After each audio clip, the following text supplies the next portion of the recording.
Grande é o nosso Deus. Amém? Grande é o Senhor. Grande é o nosso Deus. E muito digno de ser louvado. Amém. Nesta manhã podemos fazê-lo. Há histórias que nos encantam, histórias que falam sobre, histórias verdadeiras, que falam sobre o amor sacrificial de alguém por outra pessoa. Sejam mães, sejam pais, sejam irmãos, sejam amigos, sejam cônjuges. São histórias que se transformam em documentários, se transformam em livros, em séries, em filmes. E são situações, são coisas que nós vemos e ouvimos e lemos e de facto nos emocionam, nos desafiam e também nos inspiram. Eu conheço algumas dessas histórias, algumas pessoas conhecidas, coisas grandes e pequenas. Esse grande e pequeno depende de cada um, não é? Para um pode ser pequeno, mas para quem passou por aquilo é enorme, não é? Então são experiências de doar, de dar-se, de sacrifício, de amor sacrificial, de se auto-sacrificar. No ano passado, em uma das nossas mensagens, o Pedro trouxe o exemplo do Dick Hoyt, não é? Que é um exemplo, um grande exemplo. Alguns que foram, e talvez estejam também a acompanhar, que participaram de algum encontro de casais, por vezes era apresentado um vídeo durante a parte que falava sobre pais. Mas o Dick Hoyt foi um pai que teve 3 filhos, um deles nasceu com paralisia cerebral e era tetraplégico. E esse filho, eles deram tudo aquilo que poderiam dar para que ele pudesse viver a vida mais normal possível, apesar das suas fraquezas, das suas debilidades. E um dia, esse jovem filho transmitiu ao pai que gostaria de fazer parte de uma corrida beneficente para uma pessoa que estava em necessidade. Então esse filho demonstrou esse interesse e o pai disse: bom, eu não estou em muita forma, mas vamos fazer isso. E fizeram. E o filho disse ao pai no final daquela corrida: durante a corrida eu me sentia como se não fosse tetraplégico, eu me sentia como se não tivesse paralisia cerebral. Era assim que eu me sentia. Bom, claro que isso o animou e eles começaram então uma aventura. Eles viviam em Massachusetts, não é? O pai já faleceu no ano passado, o Dick Hoyt, com 80 anos, mas viviam perto de Boston e foram 32 maratonas de Boston que foram feitas, não é? Pai e filho. Foram duatlos e triatlos, a nadar, a puxar aquela criança ou aquele jovem dentro de um barco, a andar de bicicleta, a correr, a empurrar e andar de bicicleta, a puxar. E foram feitas centenas de corridas ao longo da vida do Dick Hoyt, até que ele, devido à idade, já com 70 e alguns, ele aposentou-se, né? Reformou-se desta possibilidade. Mas é um exemplo que nos inspira. Podem procurar vídeos e se informarem, conhecerem um pouco melhor sobre esse pai que se entregou totalmente, apesar da sua vida profissional, da sua família. Os outros filhos dizem que ele nunca deixou de os amar a todos igualmente, portanto não era só para aquele, era para os 3, né, o amor dele, mas desta maneira ele conseguiu demonstrar o seu amor sacrificial pelo seu filho. É uma história que nos inspira, uma história que nos emociona, que nos desafia na nossa vivência. Há uma história maior que, direta ou indiretamente, está por trás desta e de todas as outras. Inspira esta e todas as outras. E nós vamos ver um pouco sobre ela em João capítulo 1. No capítulo 1 de João, começando no versículo 10. Vamos ver só alguns versículos assim. João 1, versículo 10. João 1, versículo 10. Vamos ver do 10 até o 14. Vamos começar antes pelo 9. Também vamos começar pelo 9. 9 a 14. Então nós lemos no versículo 9, de João capítulo 1, que a luz verdadeira que ilumina todo homem que vem ao mundo. Ali estava a luz verdadeira que ilumina todo homem que vem ao mundo. Está a se referir a Jesus. Ele estava no mundo e o mundo foi feito por ele. E o mundo não o conheceu. Veio para o que é o seu e os seus não o receberam. Mas a todos quantos o receberam, deu-lhes o poder, a autoridade, o direito de serem feitos filhos de Deus aos que creram no seu nome, os quais não nasceram do sangue, nem da vontade da carne, nem da vontade do homem, mas de Deus. E o Verbo se fez carne e habitou entre nós, e vimos a sua glória como a glória do unigênito do Pai, cheio de graça e de verdade. Pai, nós queremos agradecer pela Tua palavra. Queremos agradecer-te por Jesus, pela entrega sacrificial maior, a meta história que está por trás de todas as outras, de entrega sacrificial, de amor sacrificial. Ajuda-nos a falar sobre isto esta manhã, de forma que faça justiça a este evento tão grande, tão enorme, ao qual está ligado tudo o resto, sobre o qual Pedro falou agora há pouco na ceia. Ajuda-nos a falar sobre isso e a refletir sobre isso, e que isso transforme as nossas vidas ainda nesta manhã. Nós pedimos por amor de Jesus e em seu nome. Amém. Amém. Então, nesse texto nós vemos que Deus criou o mundo por meio de Jesus. O mundo foi feito por Ele, por meio dele, por meio de Jesus. O mundo foi feito. Está no versículo 10. Em Colossenses, o texto que foi lido no início da nossa celebração hoje, em Colossenses capítulo 1, os versículos 15 e 16, nós lemos mais sobre isso. Paulo a explicar à igreja de Colossos e a nós também hoje. Ele diz: Jesus é a imagem do Deus invisível, o primogênito de toda a criação, porque nele foram criadas todas as coisas que há nos céus e na terra, visíveis e invisíveis, sejam tronos, sejam dominações, sejam principados, sejam potestades. Tudo foi criado por Ele e para Ele.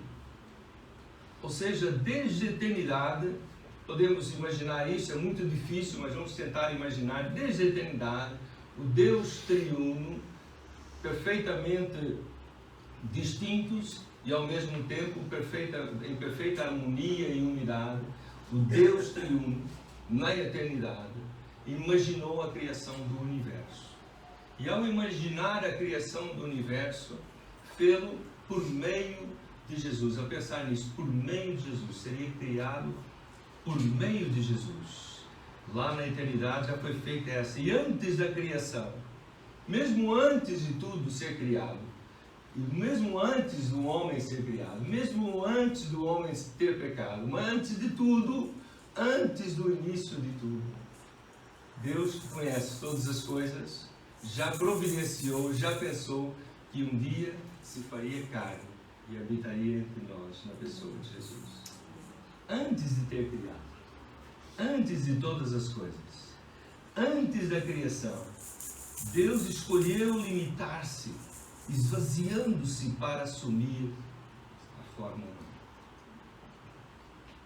Por isso é que está escrito: dele foram criadas todas as coisas, visíveis e invisíveis. Isto, como dizia o Pedro agora há pouco, não é? É algo que deve fazer a nossa cabeça girar. Portanto, não é só tudo aquilo que nós vemos, tudo o que é matéria, o que é físico, que pode ver, mas tudo o que não se vê, não é? As próprias, os sentimentos, mas também o mundo espiritual, os poderes. Ele fala em poderes e tronos e dominações e principados. Está a falar sobre uma hierarquia espiritual, um mundo espiritual. Tudo isso foi criado por Ele. E desde a eternidade, muito antes de ser criado, tudo isso foi pensado por Deus.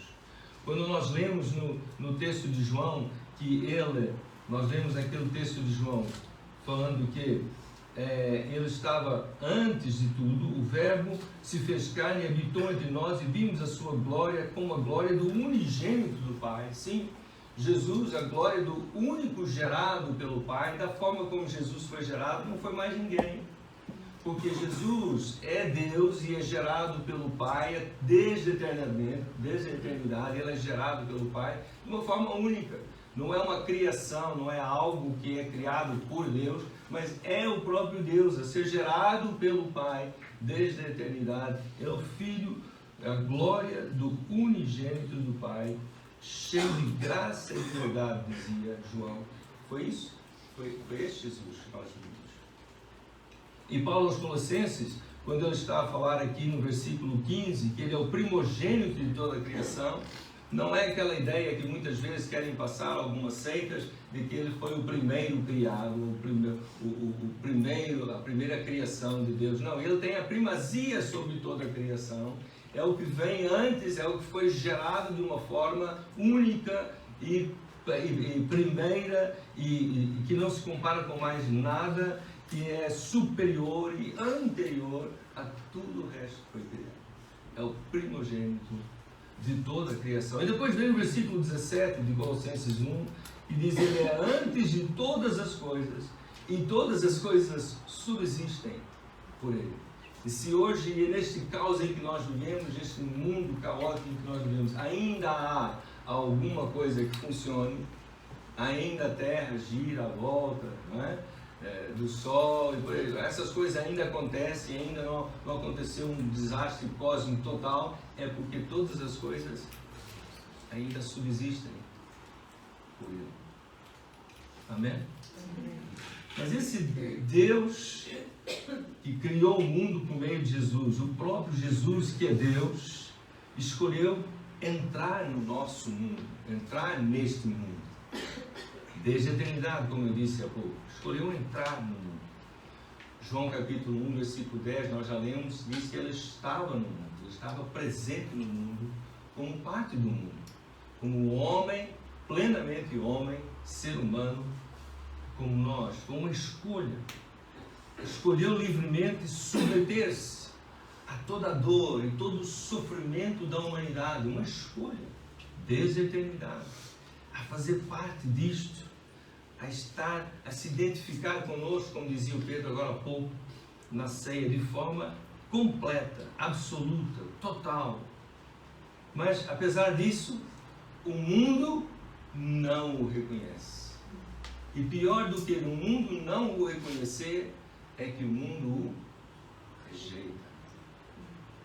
Diz o texto que nós acabamos de ler, que o mundo não o reconhece. Bom, é verdade que a glória de Deus estava velada, não é? Ele não estava ali plenamente a demonstrar a sua divindade. Então havia algo oculto, algo velado da sua glória enquanto esteve entre nós, porque ele se esvaziou, demonstrando uma humildade extrema de quem era tudo e é tudo, e se tornou infimamente pequeno e se limitou a nós, a nossa humanidade, e sofreu toda a dor e todo o sofrimento da humanidade. Mas o mundo não o conheceu. Mas pior do que isso, além de não conhecer, ele veio para os seus e os seus o rejeitaram. Esse risco foi assumido também desde a eternidade. Agora, todos nós somos humanos, não é? É difícil nos compararmos com Jesus, mas então vamos comparar conosco próprios, não é? Então nós somos humanos. Uma das maiores dores, uma das maiores causas de dor e sofrimento é ou não é a experiência de um amor sacrificial rejeitado? Sim ou não? Sim. Não sei se algum de nós tem passado por isso. Creio que sim, todos de uma maior ou menor grau temos experimentado o que é dar-se, o que é sacrificar-se e este amor sacrificial ser rejeitado. Deus fez isso na pessoa de Jesus, sujeitou-se a isso, sabendo antecipadamente que assim seria, e fê-lo assim mesmo. O texto que o Pedro leu e nós não combinamos na ceia, está em Hebreus 4,15, diz: como nós em tudo foi tentado, mas sem pecado. Então até esta tentação de chutar o balde, talvez, não é? Perante um amor sacrificial rejeitado, esta tentação também Jesus passou por nós, num grau muito maior do que aquilo que nós podíamos um dia imaginar. Então nós podemos realmente concluir que não existe amor maior do que este. Aliás, João registra essas palavras de Jesus em João capítulo 15, versículo 13. Jesus diz assim: ninguém tem maior amor do que este, de dar alguém a sua vida pelos seus amigos. Jesus deu a sua vida pelos seus amigos, mesmo sabendo que seria rejeitado. Sacrificar-se a si mesmo pelo bem de outra pessoa, na verdade, talvez seja e é o maior poder que o mundo já conheceu. Eu imagino que talvez seja por isso que Paulo acaba por dizer, ou melhor, o Senhor diz a Paulo, em 2 Coríntios 12, 9, a minha graça te basta, porque o meu poder se aperfeiçoa na fraqueza. Não há poder maior do que este, do que o poder da entrega, do sacrifício para o bem de outra pessoa, como Deus fez por nós, na pessoa de Jesus. Isso contraria uma narrativa que nós vemos em todo lado e estamos a vivenciar também ali no norte da Europa. Estamos a viver a narrativa de que a força se encontra realmente no domínio, na dominação, no controle. Quanto mais domínio eu tiver, quanto mais controle eu tiver da situação, aí é que sou forte. Mas o Deus Criador do Universo contraria isso.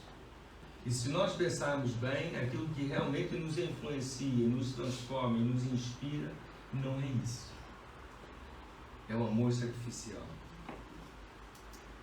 É o amor que se dá inteiramente, sacrificialmente, como Deus fez por nós na pessoa de Jesus. De facto, o cosmos vai refletir então a natureza do seu Criador, não é? Nós somos criados à imagem e semelhança de Deus. E a natureza reflete quem Deus é. Conhecem a lei do grão de trigo?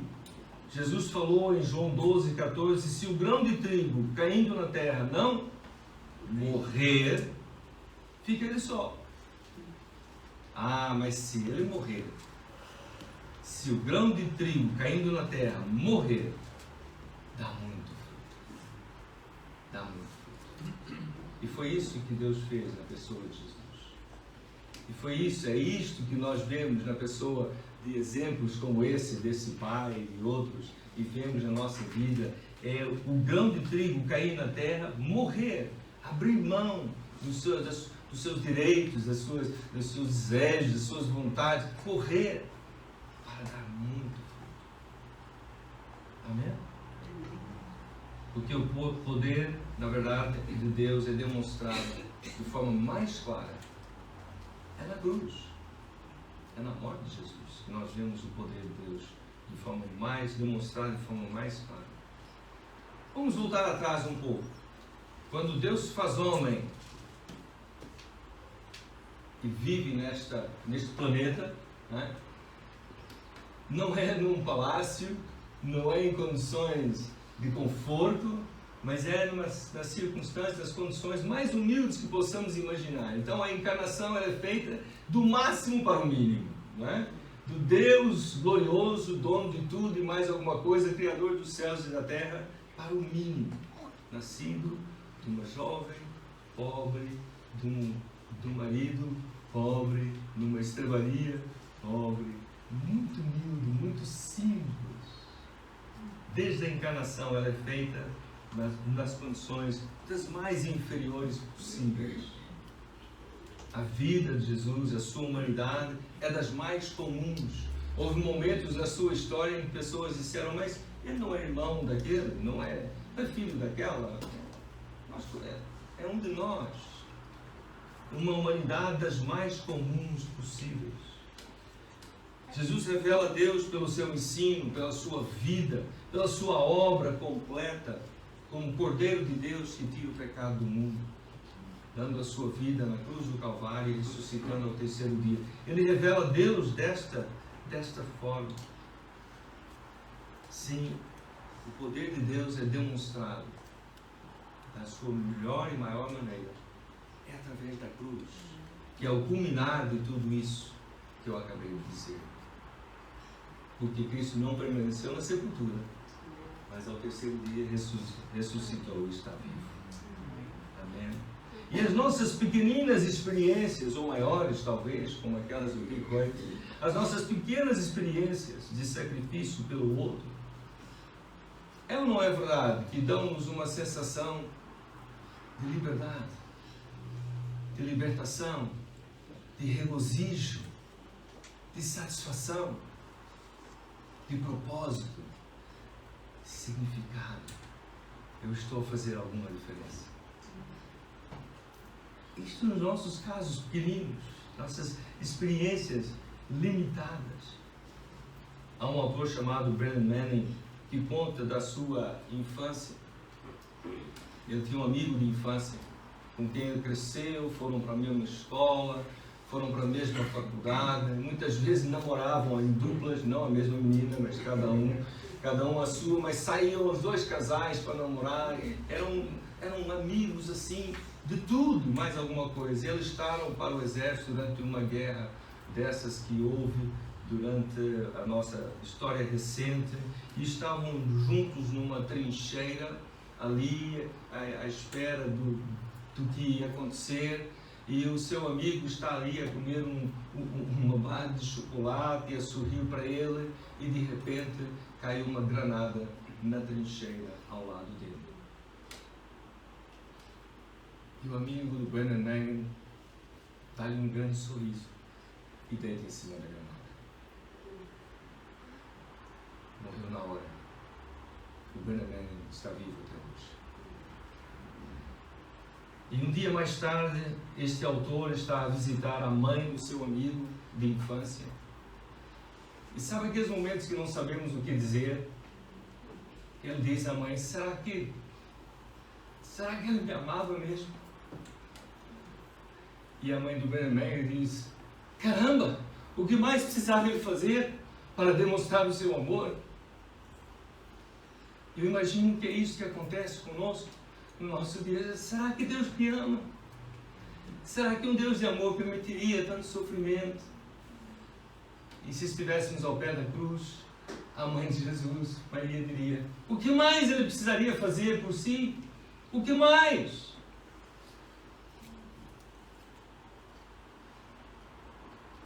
Sim, essas histórias de pessoas que se sacrificam pelo bem de outras mexem conosco. Por quê?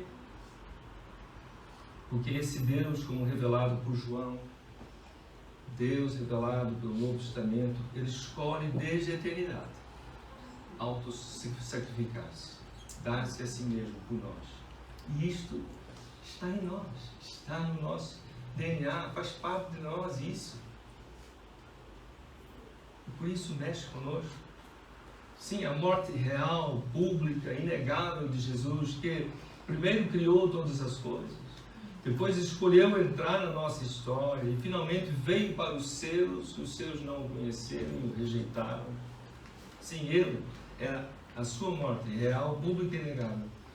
Era e é absolutamente indispensável. Não podia ser de outra forma.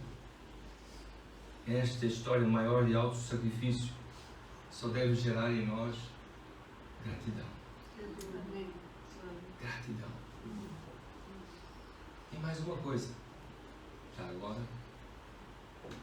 entrega absoluta das nossas vidas. Ele que se entregou de forma total por nós, deve gerar em nós profunda gratidão e uma entrega absoluta, sem reservas. Paulo escreveu aos Filipenses, no capítulo 2, eu vou ler aqui, mas começa no versículo 5. Filipenses 2, começando no versículo 5. Ele diz algo semelhante àquilo que eu acabei de dizer esta manhã.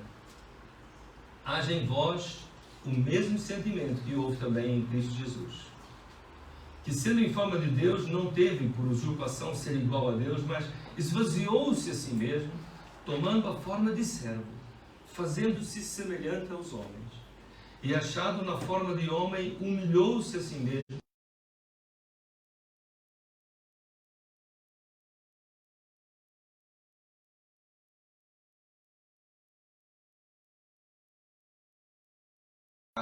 se ela já foi resolvida em Cristo Jesus. E então, de facto, nós podemos e devemos ter em nós o mesmo sentimento que houve também em Cristo Jesus. Amém? Mas vamos voltar ao nosso texto em João capítulo 1. João capítulo 1. Eu vou ler a partir do versículo 10 agora. Quando diz que ele estava no mundo e o mundo foi feito por ele e o mundo não o conheceu, veio para o que era seu e os seus não o receberam, mas a todos quantos o receberam, deu-lhes o poder de se tornarem filhos de Deus, aos que creem no seu nome. E ele explica, não estamos a falar sobre os que nasceram do sangue, não é uma descendência, não é de genética, tá bem? Não é uma descendência genética. Não são aqueles que nasceram da vontade da carne, porque houve uma paixão entre duas pessoas, entre homem e mulher, e não é isso, não é isso. Nem da vontade do homem, nem porque houve um plano. Então vamos fazer um plano. Não. A todos quantos receberam Jesus, nasceram de outra forma. Não nasceram destas formas. Nasceram de Deus. É um nascimento sobrenatural. E então o desafio neste dia, para quem está a ouvir e ainda não fez essa decisão, ainda não pode dizer, eu nasci de novo. É nascer de novo. Não deixe passar o dia de hoje. Como é que se faz isso? Crê no nome de Jesus. Crê em Jesus. Crê no que Ele disse que era e é. Crê na sua palavra, nos seus ensinos. Crê na sua obra. Crê que de fato Ele morreu pelos meus e os seus pecados. Ele se auto-sacrificou. Ele fez esse projeto desde a eternidade. Para que, crendo no seu nome, colocando a nossa vida nas suas mãos, reconhecendo que somos pecadores e precisamos de um Salvador, nós possamos nascer sobrenaturalmente, nascer de Deus e sermos feitos seus filhos, não só porque fomos criados à sua imagem e semelhança, mas porque nascemos de novo e nascemos de Deus. Amém? Vamos orar juntos por aqueles que neste dia vão fazer essa decisão. Vamos fazer isso. Pai, nós queremos orar por aqueles que estão a ouvir neste dia a Tua palavra e que vão fazer essa decisão de entregar as suas vidas de forma absoluta a Deus, sem reservas, reconhecendo de fato que nós somos pecadores e precisamos de um Salvador para termos paz interior, para termos sossego na nossa alma, para compreendermos melhor as Escrituras, compreendermos melhor aquilo que Deus fez e faz por nós na pessoa de Jesus e para termos a certeza de que podemos viver eternamente contigo. Senhor, nós oramos por essas pessoas que neste momento estão a fazer essa decisão, estejam onde estiverem, estejam como estiverem, ó Deus, estão a fazer essa decisão de seguir a Ti.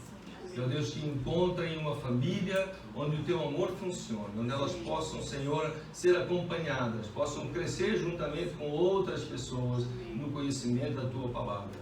Ó Deus, como filhos de Deus, nascidos de Deus, nascidos de Deus. Nós oramos e agradecemos, em nome de Jesus. Amém.